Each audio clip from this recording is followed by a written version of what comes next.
Success shouldn't feel this exhausting. If you're winning on paper, but burning out behind the scenes, you aren't failing. You're stuck in a psychological bottleneck called a hurdle of stop. I've been there. On the outside, things look great, but I was secretly burning out, convinced I was just lucky and waiting to be exposed as a fraud. I realized I didn't have a business problem. I had a mindset block. Whether it's imposter syndrome, perfectionism, or fear or failure, these aren't just feelings. They are growth bottlenecks. Identify your specific hurdle and get one immediate action step to regain your momentum today. Go to tuepodcast.net/quiz. That's tuepodcast.net/quiz to take the 3-minute assessment and get your report now. This is an Undiscovered Legacy production. Undiscovered Entrepreneur, episode number 67. I'm feeling great like I'm in heaven when I'm listening to episode 67. We take the advice from everybody around us, and especially if it's validating when our brain wants to be comfortable. If we're doing something new and we're doing something scary, the second someone tells us what we know, what our old routine was like, we're automatically going to be like, yes, I need to go back to that because this person is saying that. What I've really pushed for the imposter syndrome is to find people that are in the same space or find people with the same idea, same journey, and same thoughts and the same mindset that I have now or that I want to have.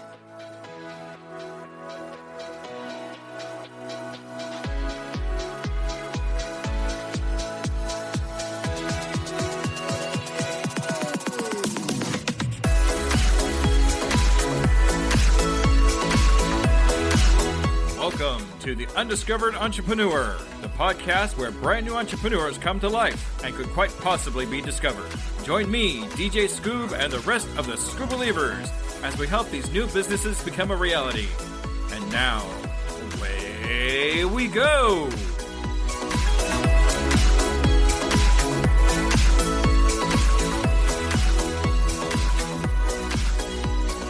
Hello, Scoob Believers, and welcome to episode number 67 of the Undiscovered Entrepreneur, and it's me, DJ Scoob,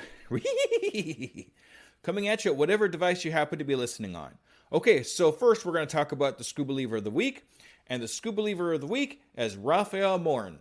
Now, Rafael is the host of the Geeky Dad podcast, and we put together a place on X, or Twitter, or whatever you're calling it right now, for a bunch of podcasters to get together, and Rafael actually came up with the name of that podcast group. So thank you, Rafael. If you'd like to see anything about the Geeky Dad podcast, look into the show notes where we'll have all his information and a link to his podcast.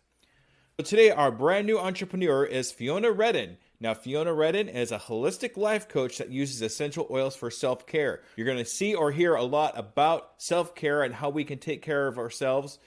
And I do make this point in the podcast, but I'm going to make it here for you too.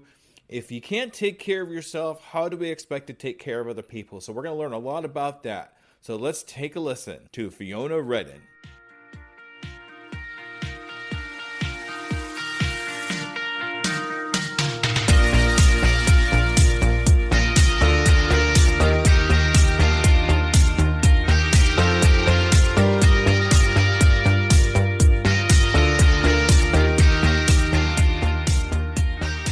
Salutations, Scoob Believers, and we are here again with another amazing, brand spanking new entrepreneur. Today we're here with Fiona. Hi, Fiona. How are you? I'm very good. I'm very excited to be here today. Very interested.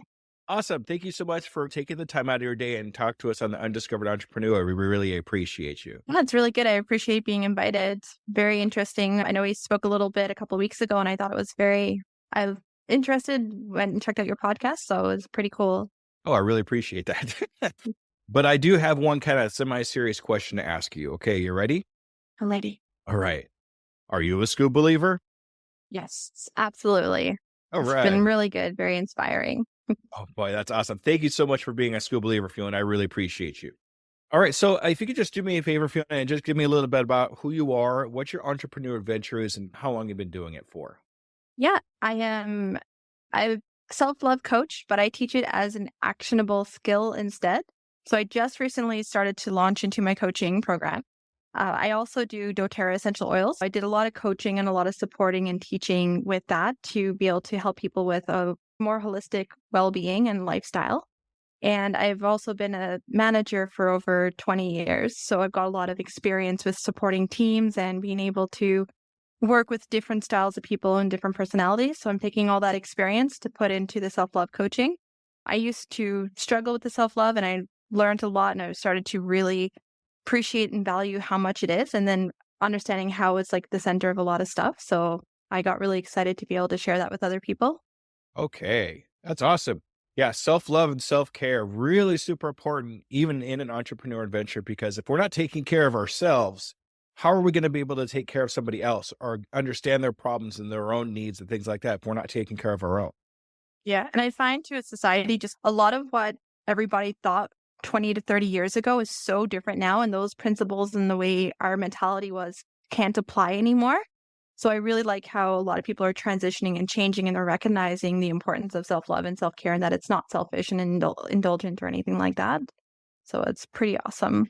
Yeah, exactly. And that's what a lot of people thought, even in my time. I don't know what your time is, when my time is. I meant, but I know that a lot of us, we always thought self-care was like selfish. Yes, a self-care, but you're thinking about yourself and only yourself. But we're learning now more and more, is just like I said before, if we're not taking care of ourselves, we don't have that capability or even knowledge to be able to help other people in a very similar way. Definitely. All right.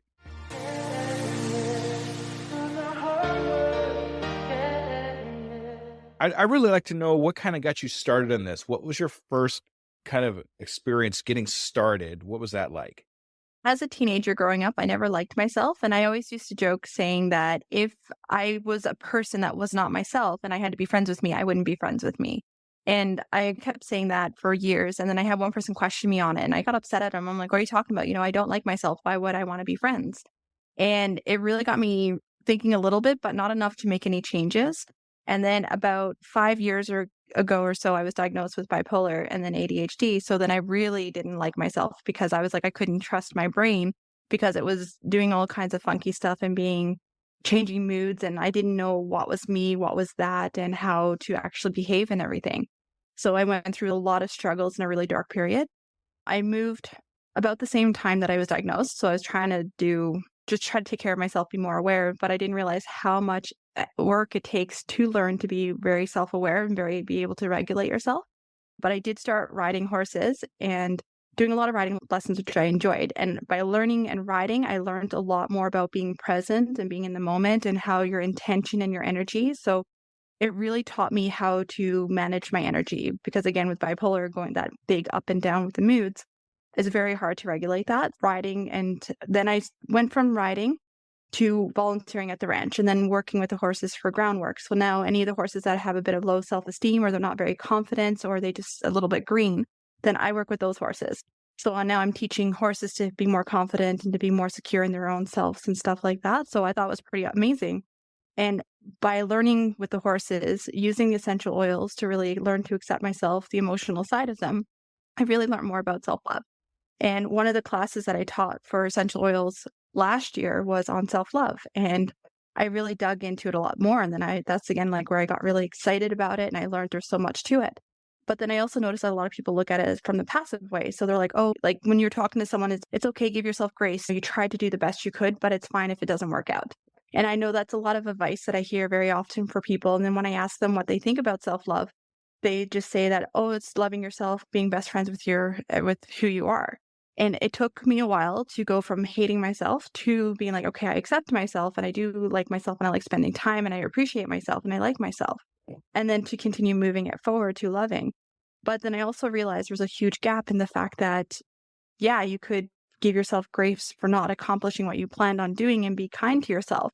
But how is that going to help you to accomplish what your goals are? How is that going to hold you accountable? And how is that going to really make you do better and be more disciplined and focused and do more of whatever goals you want to succeed in, whether it's business, personal relationships, weight loss, anything, because without that foundation, and I know one of my friends, she talks a lot about self-esteem, but I found self-esteem is more about external validation So then I really started looking at that. Like, why do we need external validations, whether it's doing really good in school, whether it's having that great family, having great car, houses, or just showing to people what money we've had, how successful we are, when we could really take that and internalize it and validate ourselves for how successful and how we feel accomplished and how good we feel. So then I really started to dig into different aspects of it that people don't normally think about when it comes to self-love. Wow, that was amazing. You ripped right through that question. That's so fantastic. And it's amazing to me how animals have that capability of calming us down, and we're taking care of them, and in some of their own way, they take care of us. I have a cat named Bully that doesn't leave me alone, but he always knows. He always knows when I'm having a rough day, and he knows. He comes over to soothe me and to let me pet him and think about and kind of process what's happened for that day. So I see that same thing happening with your horses. You'd go in there and you take care of them. I loved how you transitioned taking care of the horses into taking care of people, because that's exactly what you're doing now. Instead of horses, you're taking care of people, but you're thinking about it the same way, where you're taking the people that are having a little bit of a rough time, that are a little green, I guess you could say, like you were talking about the horses, and pointing them in a direction, helping them find ways to take care of themselves, having to find ways to soothe themselves and that kind of thing. So that's really awesome. I love how you make that transition. Giving yourself grace. You gotta give yourself some space to understand that we are human beings. We're going to make mistakes. There's going to be problems. We have to take that with a grain of salt, and more than anything, learn from those problems, learn from those mistakes. So when that does come up again, instead of making the same mistake over and over again, we know, oh, here it is. This is here again. But now I know what's going to happen. I know how to take care of this. And I kind of understand the human condition of external validation, but we, just like you said, we really have to turn that inward and be okay with ourselves. Yeah, it's nice to have those things, but what do you really have? You have possessions, you have things that are technically costing you more than they're actually making you feel better about yourself, because cars cost money. All these other things cost money, and they're all going to go away at one point or another. We can't exactly take them with us. So what we can take with us is our souls, is ourselves. And that's the one thing we need to work on first. Then if any of the other stuff falls in, that's great, whatever. But thinking about ourselves is more important than anything else. Yeah, especially if we're doing, like, if we want those things, but we're doing it from a better place, as opposed to comparing or trying to compete or to have status to prove ourselves and prove our worthiness. If we've already looked internalized and we know our value and we know our worth, then whatever possessions we have is just something we enjoy and what we like. So you're getting it for the right reasons and not just trying to make yourself feel better by having those things. Really, we have to impress ourselves before you have to go out and impress other people. We really need to take care of ourselves first, just like you said. All right. That's awesome. Thank you so much for that.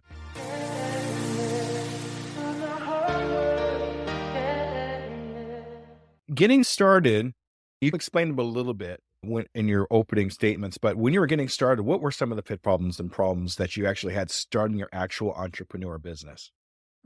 Dealing with a lot of the same similar situations with self-love, like the imposter syndrome, a fear of whether or not people would believe that it's possible and that it's changed. Because especially with self-love, it's just an ongoing journey. There are some days where I know I'm doing really well, and then if I kind of stop doing my self-care a little bit, break out of my routine, it's hard to go back in. Then all of a sudden, I'm not taking care of myself the right way. And then a lot of those thoughts come in my head. And then as I was launching and doing my summit last week, right, like the week before, I was like, are people really going to listen to me? Or am I really going to help support people? Are the speaker's going to get something out of it as well? And so it was a lot of those thoughts and questions that were going in my head too, that my inner critics, are you sure you want to do this? Are you sure this is okay to do? So I know I just like, okay, thank you for your concern. I appreciate it, but I'm going to move forward. I'm going to continue doing it, because if it's scary, then I'm going to do better next time. And I'm going to continue working forward. And it was a success. It was great. And I was like, okay, let's go for the next one. So I'm already planning for my next one in a couple of months' time. And I know it's just going to continue growing and getting better. But I know too that it's easy to slip back sometimes if you let it happen.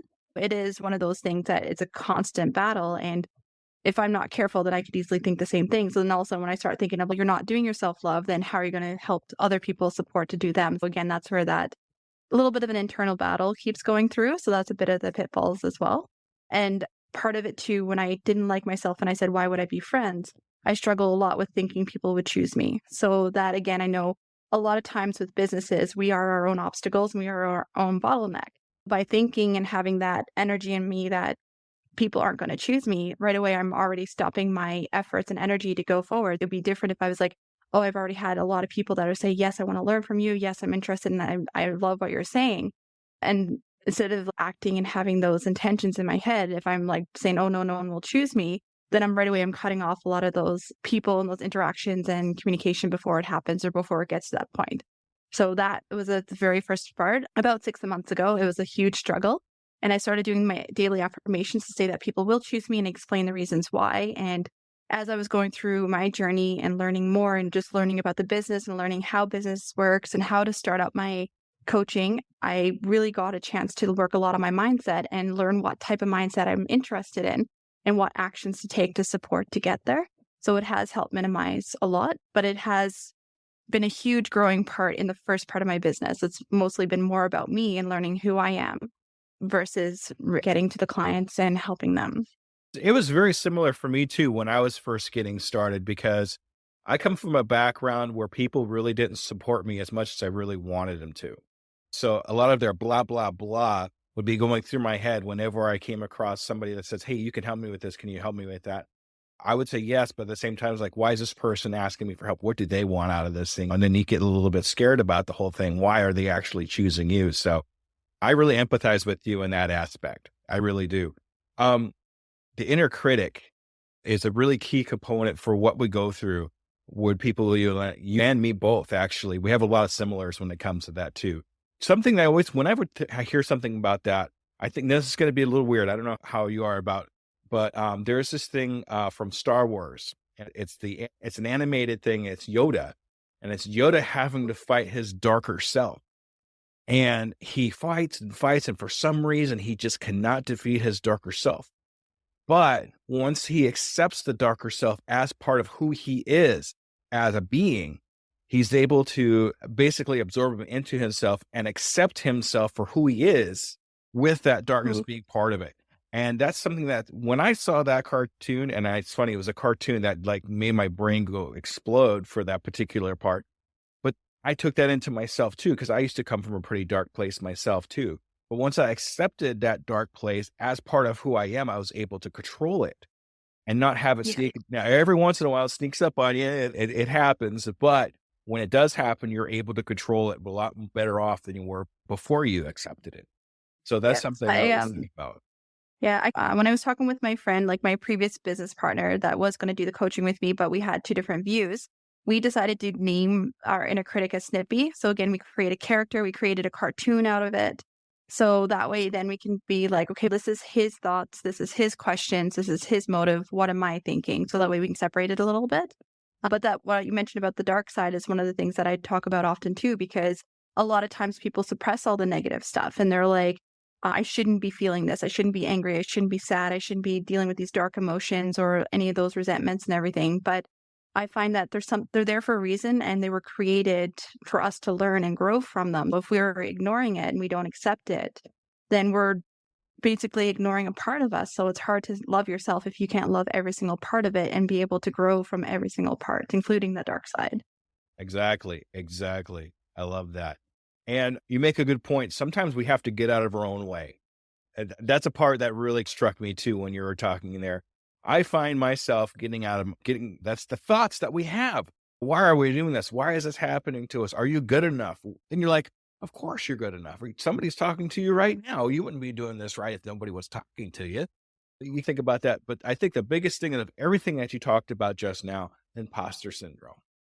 Imposter syndrome is the one thing that kept me personally back from doing what I'm doing now. Am I good enough? Who am I to be doing this? I don't have a degree in anything. I just talk to I talk to people on that kind of thing.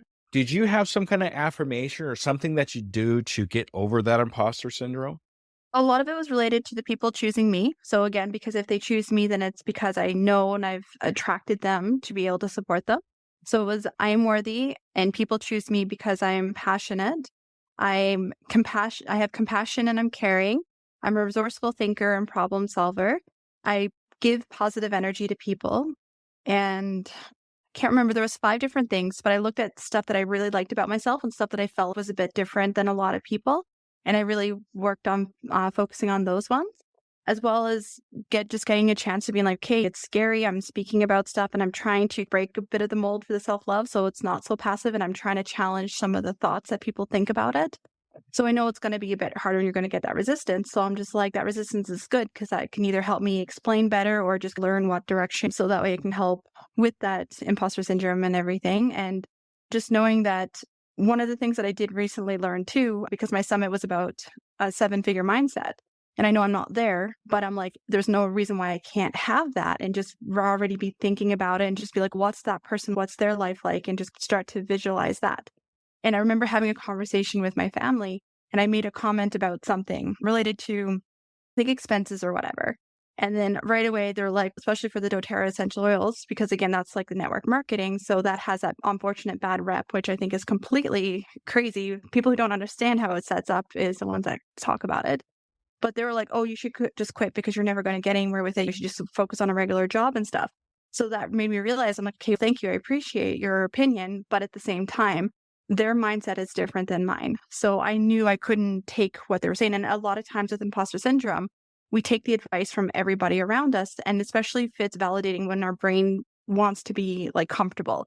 If we're doing something new and we're doing something scary, the second someone tells us what we know, what our old routine was like, we're automatically going to be like, yes, I need to go back to that because this person is saying that. What I've really pushed for the imposter syndrome is to find people that are in the same space, or find people with the same idea, same journey, and same thoughts and the same mindset that I have now, or that I want to have, and speak to them about some of the questions or concerns that I have, because they're going to be able to respond from a place that I want to go to, as opposed to a place that's behind me, trying to give me advice and support me in a way that they think is loving, but it's really not helping with that imposter syndrome and that feeling, because it's justifying why I shouldn't be doing what I'm doing. But I'm like, no, I want to do it. So I found a new person, and I'm like, hey, I asked that person the question about the expenses instead, right? Because again, they understand where I'm coming from, and they responded with the way that I want to respond to other people that are going through the self-love and going through the steps, and knowing that there's a lot of doubts and struggles and a lot of ups and downs. Yeah. And the people that you surround yourself with are the ones that you want to take into yourself that are positive. Push away the ones that are negative, push away the people. I mean, your family, so there's not a whole lot you can do about it, but you don't want to listen to that so much as the people that want to support you, that want to help you, say, yes, this is a great thing. Go do that. Those are the people you want to hang around. And the top 5 people that you hang around are the ones that influence you the most. So make sure those 5 people are positive people that understand what you're doing, understanding how you're going through what you're going through. So that's amazing. It's really rough to have family members that say such negative things to you. I actually feel that when I first got started doing this, nobody thought they can do it. And they said the exact same thing. Just do your job. Go and put your nose to the grindstone. But you know what? That's not for me. That's not for us. That's not for people like you. That's not for entrepreneurs, because that's not how we want to run our lives. We want to have set our own time, set our own schedules, set our own parameters and goals and things of that nature, so we can be in control of what we do. All right. That's awesome. Awesome.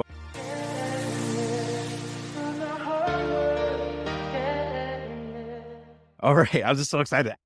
That's so great. We have so much in common, Fiona. It's so funny. All right. Now, speaking of people, I'm curious, as you're going along, if you've ever had somebody that kind of influenced you to be positive, like we were talking about, anybody that keeps you moving forward. Do you have anybody like that in your life that you can talk about?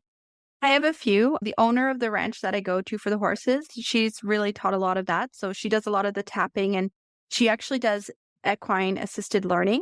So she uses the horses again to help support people with their mental health or with whatever concerns and issues that they have. So she was really a positive person.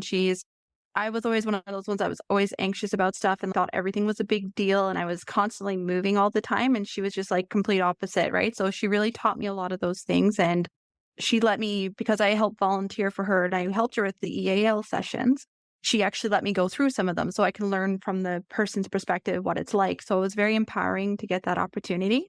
And I know for changing the mindset, I went through a challenge that Dan Locke had back in September, and that really made me think about my perspective, because he had an ad which talked about quality and how important it is. And I realized that's the type of person I am. That's what I've always liked. I've really liked quality and value. And I always shied away from that type of stuff. But then I just wanted to embrace it and just be like, I could turn that to my coaching and just to show how valuable it is.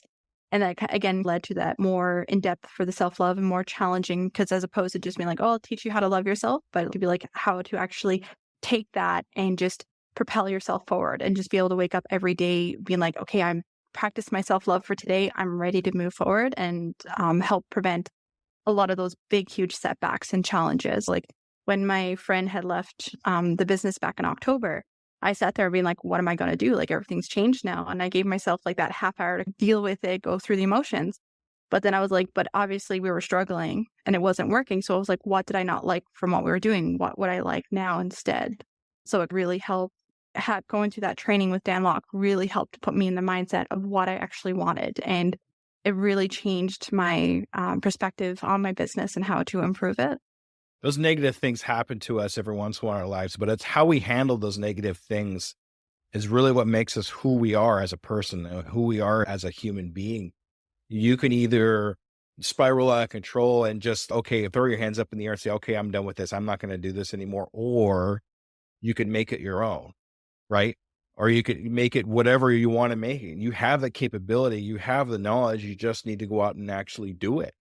And that's what you did. You actually turned it into something that you really loved, passion that you had because you wanted to see it thrive. You wanted to see it keep going, that it's helping a lot of other people. So that's amazing. And I'm also in a group on Facebook that I try to help support for mental health and everything, because I know it's a struggle and it's really hard. And I had a conversation with one person and I believe in the law of attraction, and I believe with what we think about. If we're thinking more positive, we'll see more of the positive. If we think negative, we see a lot of the negative. So I commented to the person, I'm like, if you look at more positive stuff, then you will see it. So I didn't say anything about the negative, because obviously the negative is still there. We don't want to just ignore it. But at the same time, someone challenged me and they'd be like, oh, you're basically telling someone it's their fault because they keep thinking of all the bad things. That kind of led into another discussion, which I basically said, at any moment in our life, we have the choice to choose to remain a victim or the choice to change and decide to do something that we want to do. Everyone at any point. So you can reset your day. You can do it over. Whatever you've had in the past, whatever you have right now, you have the choice to look at it and make the change and make the difference for it, as opposed to being stuck in the same position. Exactly. It goes into, boy, this is so funny. So this goes into like when you buy a red car, suddenly you see all the red cars on the road, right? Yeah. The one thing that really turned my head into that is after I had my first child, my son. And then suddenly I see kids all over the place, same age as my kid or whatever. and it's a mental thing really, because now that you have the attention of that thing, you're going to see that more often. You're going to attract those things to you.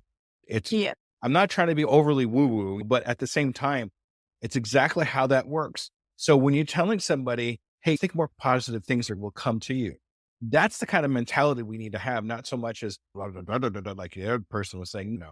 That's not what we're talking about. What we're talking about is putting it out there and attracting those things like a magnet, because we're able to notice these positive things now since we're putting more positive things out. Exactly. When we're going to see more of that coming back to us. Fantastic. Love it. What's the name of the lady that was helping you with the horses? Do you remember? Kelly. The owner? So I'd like to publicly say thank you, Kelly, for helping Fiona, because you really turned her into an amazing person. So thank you. Thank you very much, Kelly. Appreciate you.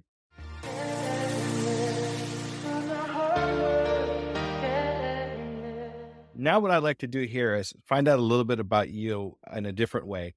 When do you think you've made it? When you finally get to that one point where you're like, this is exactly where I wanted to be. This is where I was hoping for. What would that look like to you? When the team that I've built for my business are so empowered that they can do whatever they need to do without necessarily me being there. So I can take myself out of the equation and everything will still run smoothly the way it's supposed to.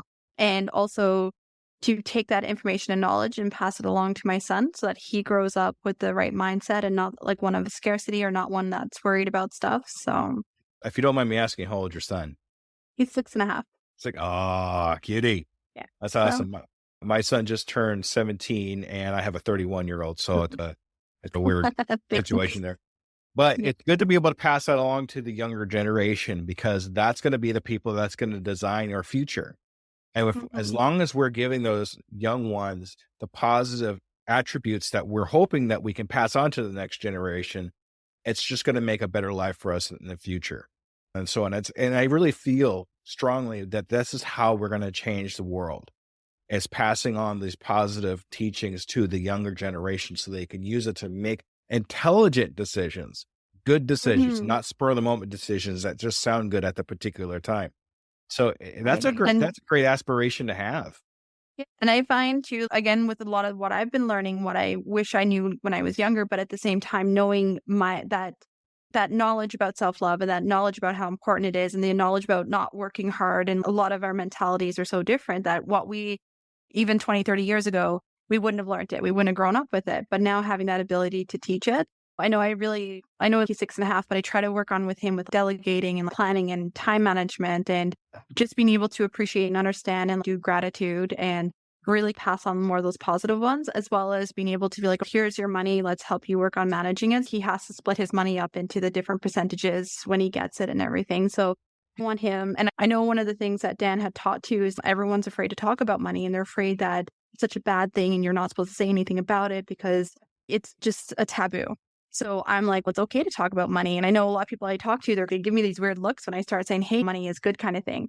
So I want to teach my son. So I'm like, hey, look at this. It's easy money. And we've got money that every month I just pile it up on our nightstand. So I'm like, when you go to bed, you're sleeping right beside it. And then when you wake up, it's still there, so that he's going to have that mindset that money is always there and it's okay and it's easy and it's good and you can work for it and stuff. So that's one of the biggest things that I want to teach him, so that it's not necessarily saying that he'd have a better life than me, but he would have a better foundation to be able to do whatever he wants to do at that point. That's what I do with my kids too, because I want them to have the knowledge and the capability that I didn't have when I was their age. And that's just an amazing thing to be able to pass that along to another generation that's coming up. You should definitely take stock of what you do and then, I don't know, write a book about it or something, because that's what we really need to do with our future is teach these kids. In 10 years' time. Yeah. The positive reinforcements, the things that they need to know.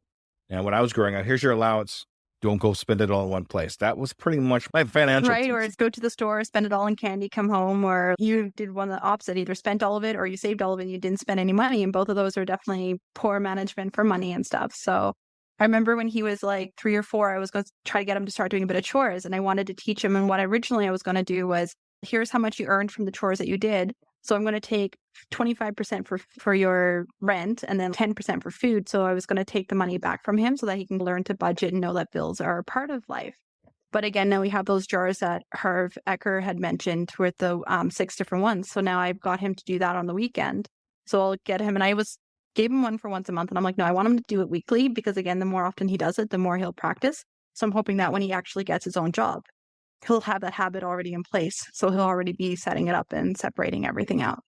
Except instead of jars, it'd be like in a bank account. Right. I can imagine if he was like 30 and he had all these jars that's sitting out. Oh, that's my budget. Like all the change. Yeah. That's my long-term purchase, my house. There you go. All in quarters. That's amazing. I'm really glad you're doing that. That's really what it breaks down to. That's a really good made it moment to have. So awesome. Yeah.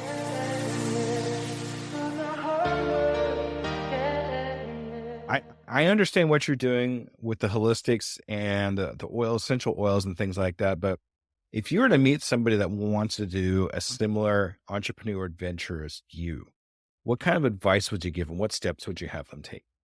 I would definitely tell them to do self-development and understand that we are our business, and the struggles that we have personally are going to show up. And 90% of the time, unless we grew up in a household with the exact same entrepreneurial mindset, we're going to need to find a different group. Because if we grew up in a house where our families and our parents just did the normal jobs and that's what they were interested in, that's what they liked, or that's what they grew up knowing, then knowing that you have that different mindset and you want to do something, you really have to break the mold and just be like, I'm going to do it, and just push forward and just ignore the advice from people that aren't where you want to be, and make sure that you're really working on your development. Because business, it's definitely so much mindset. I think everyone keeps saying it's like an 80-20%, but I really feel like it's more 90-95% mindset, because having the strategies, having the content, knowing the steps you need to take, knowing what you need to do, But a lot of times you could say something, but without having that confidence, without having that knowledge or that worth or that development, then when you're saying it, you're not saying it the right way, and you're not coming across as someone that they want to believe you and trust you because you don't trust yourself. I think if they put a lot of energy and focus in learning how to work with their inner critic, learning how to say, okay, no, it's fine, take a back seat, I'm good, I can do this, or learning how to network and really collaborate with people that do have that mindset that can be like, yes, you're on the right path, or you can tweak it a little bit. I think that's the biggest thing that I would say for everyone. And I like to look at, I know sometimes I'll listen to some people and they're like, oh, your competition. And I'm just like, I don't have any competition because everyone's doing their thing. They're going to attract people that work for them. I'm going to attract people that work for me. And I don't want to be fighting and having that energy around that. I'm just like, this person's doing this person's doing that, because I'm different, I'm unique, and I know what I share would be different, and the people coming to me is going to be different and unique, and I have something to learn from every single person that comes to me, so then I'm able to grow and open up that way. But if I look at being competitive all the time, then I feel like I would be more pushing people away or trying to like, here's my results, here's my comparison. But you don't need to compare to anybody else because there's no one else here that's like you with your experience and knowledge and how you present or any of those things. You'd be surprised how many people I come across that don't keep that in mind, that they're their own asset, they're their own capability, they have their own superpower as compared to other people. We got to just not compare ourselves to other people. We got to compare ourselves to ourselves. So compare ourselves to a week ago, a month ago, a year ago, whatever it happens to be. So we could see the growth that we've had in that amount of time from where we were then to where we are now. And I am my own competition. I don't like comparing myself to myself. I compete with me. I want to see how far I can go and then compare it to what we had before and realize that, hey, I'm beating that old guy from 6 months ago. Right, exactly. I actually have a journal that I write in on a regular basis, and it's days in the future, and it's what I visualize and what I plan on. So I've had a couple days come up and I haven't quite met the same thing, but again, it was because I didn't take the same action that would have led me there. But I like to write that and be like, okay, this is my plan, this is my goal. So let me pretend I'm living that life now. What will it look like and what it would come up? And one of my friends was like, you should publish that once you're done and you're successful, to see how the letters changed and how you thought about stuff and everything. But I think it's fun just visualizing that person in the future and being like, this is me, this is what I'm going for. And just, I had one day where I'm like, oh, I'm at a dance class, and I wrote how it was fun doing a dance class. So it's nothing related to the business, but it was just something that I want to do. And I wrote it as if I'm already there doing it. Not everything we do, it has to be entrepreneurial. We can have some fun too and still be and revel in that particular time. Like the other day, it was snowing outside. So I did a video. Hey, look, here's the snow. But like I was introducing the snow to everybody. I love doing little things like that. One thing that comes across my mind, it was from a song, but I can't remember exactly who sung it. So I have to apologize in that particular part. But who's going to stop me when there's no one to stop me but me? I always think about that in those type of situations because I'm in my own competition. So I got to get out of my own way to be able to move on to those next things. So nobody's going to stop me but me, if that makes any sense. Absolutely. Yeah. Like I said, we do bottleneck ourselves quite often. And again, if we just listen or we give up or we say maybe next time or tomorrow, right? So we really definitely are the ones that decide whether our business grows or fails. Yeah. And it really goes into my tagline too. I can, I am, I will, and I'm doing it today. If we don't do things now while we're thinking about it, we tend not to want to do it. It takes a back burner into something else, even though it could have grown into something fantastic for us in our business or even in our personal lives. If we don't do it while we're thinking about it, it's going to take a backseat to everything else. So let's not let that happen as entrepreneurs. For sure. All right. So easy as entrepreneurs.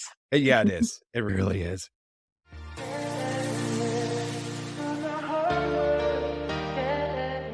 I'm going to give you a little bit of a scenario here, if you don't mind. If I was looking to hire you, say, as a coach or anything along those lines, and I have two other people that want to do the exact same thing as you, they have the same capabilities, they have the same knowledge and that kind of thing, what would set you apart from these other people? Incorporating the essential oils. So I do put that into my program because it had helped me quite a bit. And I know a lot of people know the physical support that essential oils can do with their bodies, but I like to look at the emotional side. So there's oils that can help you with doing your boundaries, for being able to protect you and repel against negative energies, as well as giving you words to use if you can't verbally put the words into place and space. Other ones that help you think more clearly, ones that kind of help reduce the chaos that's in your mind. And almost every oil has some type of emotional component of it. And that's my favorite part. And that's what I like to use and incorporate into my coaching, as well as with the Clifton Strengths. Strategy is my number one and arranging is my number two. So I'm very good at being able to find a strategy and be able to arrange it to support someone, because everybody's so unique. And not only are they unique in their preferences or their food or how things act, but their self-care is different. So what I love being around the horses and being able to merchandise, that's going to be completely different from somebody else who's terrified of horses. They're probably going to be more tired and exhausted by the time they're done with that interaction than they would be for me, which would vitalize me. So I like to look at everybody as unique and just learn about them and then see what strategies, how we could tweak it, how we could change it. And really, that goes back to the self-awareness, is that a lot of them will learn themselves. Like, they have to do it themselves. They have to learn who they are, because you can't have someone tell you, because we're only going to assume, because we're not there in your head. We're not there at any given moment. We don't know every one of your experiences in your history. So a lot of my first week is focused on self-care, because again, most people are so busy that they don't take that time to sit back and just be like, okay, I really got to work on the self-care. I got to work on reducing my stress. I got to work on boosting my energy, boosting my productivity, making sure I do it on multiple times a day. And then the next category or topic I talk about is self-awareness, because if you cannot take at any moment, at any time and day, and be aware of your feelings, your emotions, your energy, or how you're where you're sitting, what your strengths are, then you're going to struggle with being able to do anything and be able to know exactly what you need at that moment to be able to help yourself. Perfect. You're hired. Okay. So it's really a good way to set yourself apart, because you take a different kind of outlook than most people. And then you incorporate things that you're good at, that you like, that you have a good knowledge about, incorporate that in differently than most other people. And I like the fact that you actually ask people, or you try to get to understand people and how they think and how they feel before moving into something. Because not everybody's going to be a cookie cutter. Okay, if you do this and this, you'll be fine. It's not always like that. You can't be a cookie cutter, especially when it comes to emotion, because everybody's emotions are quite different. Mm-hmm. Yeah, it's all about their history, their origins, how they grew up, their society, their culture, just about their experience, their parents. A lot of what we bring for us, for our values and our thoughts, or what our parents had, a lot of it just filters through and stuff. So we have to take all of that into perspective, as well as what people think of self-care and what people think of self-love. So you can't force someone to be like, oh, it's so important to accept yourself, but someone might really gravitate to the self-compassion side of it. And another person could gravitate to the self-esteem or self-respect. And it's nothing wrong with that. And everything is going to be able to help support them and allow them to move better and be a better person. But it's knowing what part's really going to drive them to be able to be more successful. Fantastic. Good stuff. I really like it. I'm going to ask you a very selfish question, if you don't mind. I love this. So if I was I'm trying to get into meditation, what I'm having, my brain is noisy and I just can't get into it, right? I really just can't get myself quiet and my brain quiet enough to be able to actually get into that Zen state. What essential oil or what kind of thing would I be able to use to help me with that? A couple of things. If you really want to work on quieting your brain, I would say, I know doTERRA, they have their adaptive oil, which is really, it gives you that time to think and to be able to not react so quickly. So it gives you that bit of space. A lot of the calming oils, like their balance, lavender, more of the floral ones are more grounding. So that'll help you settle down a little bit more to focus. I use a lot of those, and vetiver especially, because that one's a very deep-rooted grass. It's like one of the deepest roots. So I find any trees, any floral, anything that's close to the ground is very good for relaxing, very grounding. So they would all help you. I like to look at the citruses as something that's going to give you energy and boost, because it's closer to the sun, it's higher in the air. But another way I look at it too, like my brain, I don't think I will ever be able to keep it quiet. I try sometimes, but then again, that's more draining to me, because I'm like sitting there being like, be quiet. And then I'm like counting off and I'm like, I don't know, stop talking. You got to be quiet. And then I'm like trying to count and I'm like, counting isn't quiet, whatever the case is. So again, with that whole not being cookie cutters, to me, meditation is whatever works for you at the moment to become present. So my meditation is I'm sitting down and I'm going through my affirmations. I'm going through visualizing my goals. I'm visualizing what I want to see in the future, like my perfect day and stuff. Or if I want to be more like do that temp check on my body, I'm like, how's my head doing? How's my shoulders? So my mind is constantly thinking, but I'm being more focused on what I wanted to think about. So when I'm doing my affirmations, I'm more present. When I'm doing my body or my breathing, or I'll be like, hey, let's breathe in, let's count, let's breathe out. Then I'm counting again as well. So I'm giving it something to do because I know that's going to help me and that's going to support me, as opposed to fighting and trying to be like, just stop talking. Because then I got like 2 or 3 voices that are saying something then, and they'd be like, is it okay to talk now? And I'm like, no, it's not okay to talk now. Right. So it's a lot more fighting and a lot harder that way. Good. Awesome. Thank you. I'll definitely take that into consideration the next time I get to the essential oils story there. Thank you.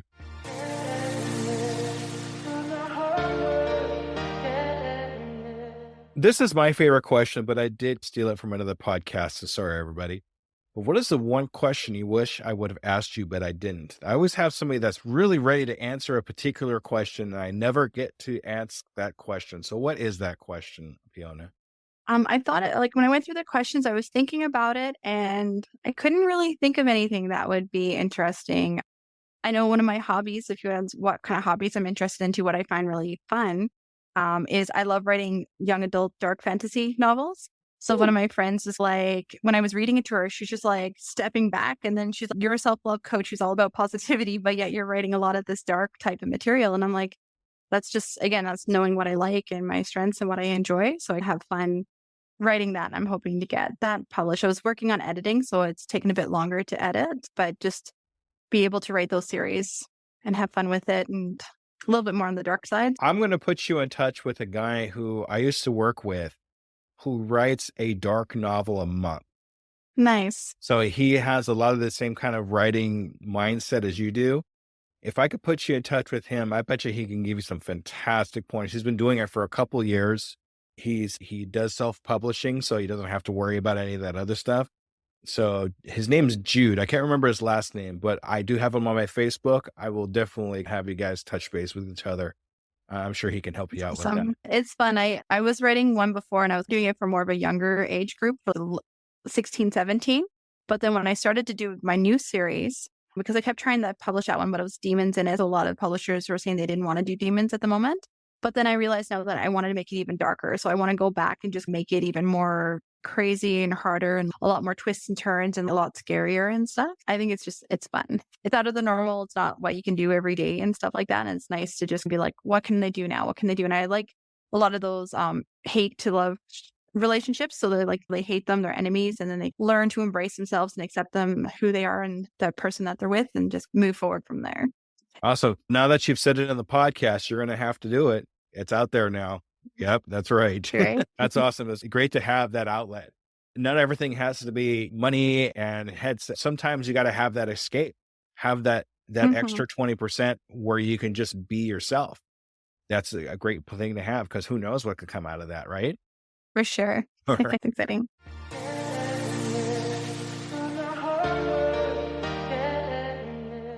This is the time where I like to talk about a 6-month goal. So Fiona, I'd like to know, do you have a 6-month goal for yourself and your business? I would like to have more clients, because where I'm just starting, I haven't quite gotten my clients yet. I've gotten some people that are like learning, doing bits and pieces, and especially with the self-care guide, but to have a more consistent support for people to be able to impact them and help them see them make a difference in their lives and change and know the benefits of it. As well as I still do my doTERRA Essential. I'm still for that part. So to grow that business as well and be able to hit one of those, the diamond rank, which is like one of those higher top % ranks that a lot of people don't achieve because they don't put that energy and effort into it. I want to be able to do that as well. And because with my self-love, I incorporate the essential oils, then a lot of the people will become customers for both to help with it. Awesome. Give me a number. How many clients do you think you want to have for yourself in 6 months? Give me a number. Minimum 50, I think, for sure. 50 clients? Are you sure that many? Yeah, because it's like because the self-love is so different for everybody. I want to be able to have that group as well. So then they go through the course, go through the program, have that community, build that community, because I know self-love from my perspective. And again, like every single person we can learn something from. So someone else we can learn from them, and another person can learn, so that we can kind of build and grow that community so they all support each other and have that mind. Because it's very easy for one day being like really good and then all of a sudden just having a rough day and then just being able to reach out to that connection. So do a lot more weekly coachings, to be able to be there, support them, answer their questions, but to be able to build that group really fast where all of a sudden they become the support, they become their own community, and they'll be able to answer the questions, and then have people who are starting the journey aspire to see the results and the impact that these other people are having. Okay. So what I'd like to do with you is in 6 months, have another interview with you just like this and see if we've accomplished those goals and see what changes have happened in those last 6 months. Is that okay with you, Fiona? Yeah, that sounds good. It'll be a great way to hold me accountable too. Yeah, exactly. That's what we're trying to do here, is help you a little bit to do that. So, all right, this is your time to shine, Fiona. This is your time. I want you to advertise yourself and say how we get a hold of you. And if it's okay with you too, when you have this next thing, it's like a summit or something like that that's coming up in the next couple months. When you have that ready, I want to put a link in the show notes. So if anybody hears this and they want to join that summit, we'll have that capability. Is that okay? Yeah, that would be awesome. I'm still working out what I want the next summit to be about. Either I was going to do like a mastery beyond sales pitches, so that way they learn the other parts of the business, not just the sales. But I think I might tailor it to more like high ticket, and again, just helping with quality and stuff. So I'm trying to narrow down which of those two topics it will be. Again, help support people, especially for network marketing. I find a lot of people, they're like, everyone's your client, everyone's your customer, reach out to everybody, just offer them a bunch of free stuff. And I'm like, that's not the type of person I am. So that's not the type of person I want to attract to be able to get to come into that company. So I feel like a lot of people who do network marketing, it's a side business, it's a side hustle, but you can treat it like a business. So I wanted to be able to, if I did that high ticket summit, then I want to be able to say network marketing, these are the exact same tools and systems and stuff you can do for this to be able to grow and build to that business and be able to attract the people that would use the oils, would use the supplements or any of those products to be able to help support themselves and not have to be just chasing after a nickel diming type of thing. So, all right. So this is your time. Go ahead. Ready, set, go.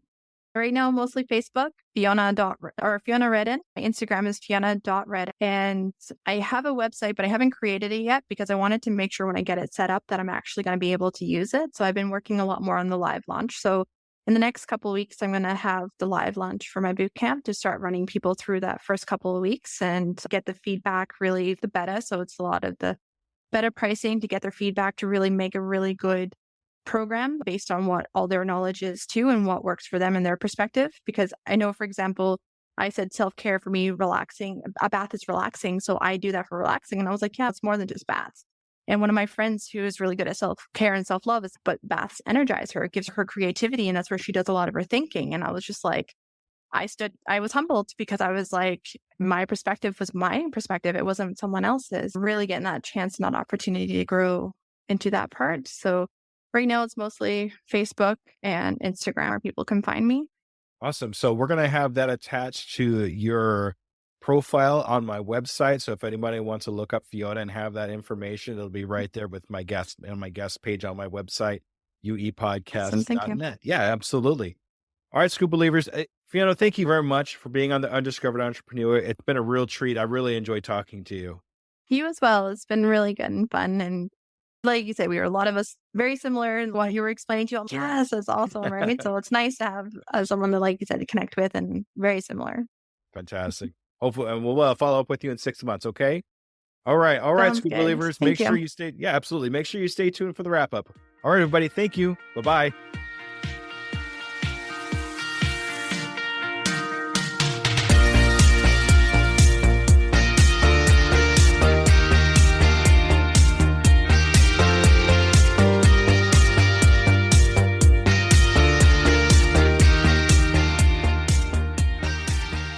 All right, Scoob believers, that was Fiona. What an amazing interview.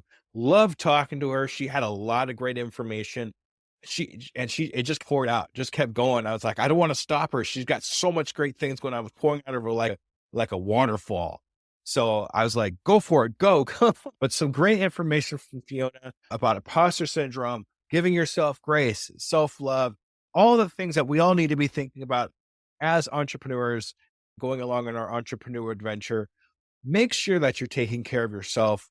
And just like we said, I think that the theme that we had going here, make sure you take care of yourself so you have the capability of helping other people, because you're not going to be able to help anybody if you're not helping yourself. It's just not possible, at least not in a positive way. So let's keep that in mind. Okay, so now a little bit more about me and what I'm doing. If you haven't heard it already, the second half of the Entrepreneurial Olympics talk that I'm putting together is coming up on March 12th. So make sure you go into YouTube, look under Undiscovered Entrepreneur, and book some time to actually watch this. It's going to be amazing, where we talk about the third and the fourth runner in the Entrepreneurial Olympics. Also, something amazing has happened over the last week or so. Now, I have been invited to be on a speaking panel starting April, and that's going to be on the third and fourth week of April, May, and June that this is going to be happening. And it's being facilitated by a really good friend of mine named RJ, and in his community, the Beacon of Light. So we'll be doing some talking there. Reach out to me on Twitter or X at DJ Scoob 2021. That's SKOOB. Or you could find me anywhere on Linktree, and that's linktr.ee/DJ Scoob. All my contact information is right there. This is going to be amazing. I want to make sure that you're a part of this. Also, some quick personal updates. It looks like I'm having to move again. Not quite preferable, but life happens, and we're just going to go with it. So if I don't reach out to you right away or very quickly, if you have questions for me, be patient with me. I will return any requests, any questions that you have as soon as humanly possible, but kind of bear with me a little bit. The episodes aren't going anywhere. Don't worry about that. Things are just kind of slowed down just a smidge for me personally, but we're going to get through this, okay?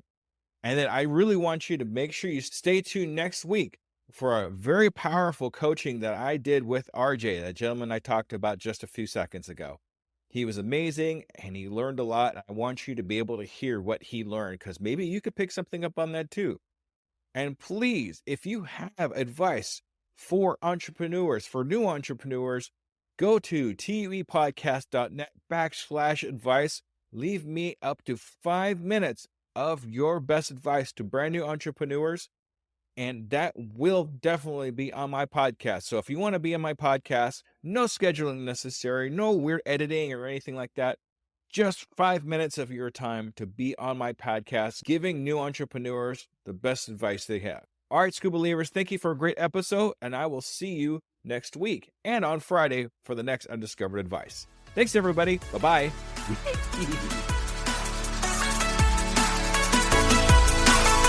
Hello there, DJ Scoob here, and I just want to personally say thank you for listening to my program. I really hope you learned something.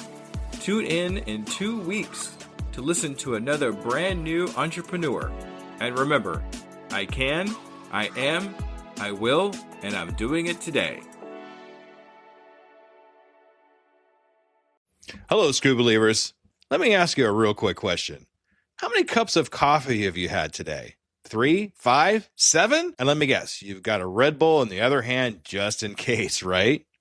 Yeah, I see you. Now, here's the truth bomb nobody wants to hear. You're not building a business. You're building a caffeine dependency. Listen, I get it. When you're grinding 12, 14, 16-hour days, you're building something from nothing. When you've got payroll to meet, investors to impress, and visions that won't wait. You need fuel. But what if I told you that the fuel that you're using is actually slowing you down? What if the very thing that you think is keeping you sharp is actually making you dull? Enter Rise Coffee. This isn't your grandma's mushroom tea. This isn't some hippie wellness trend.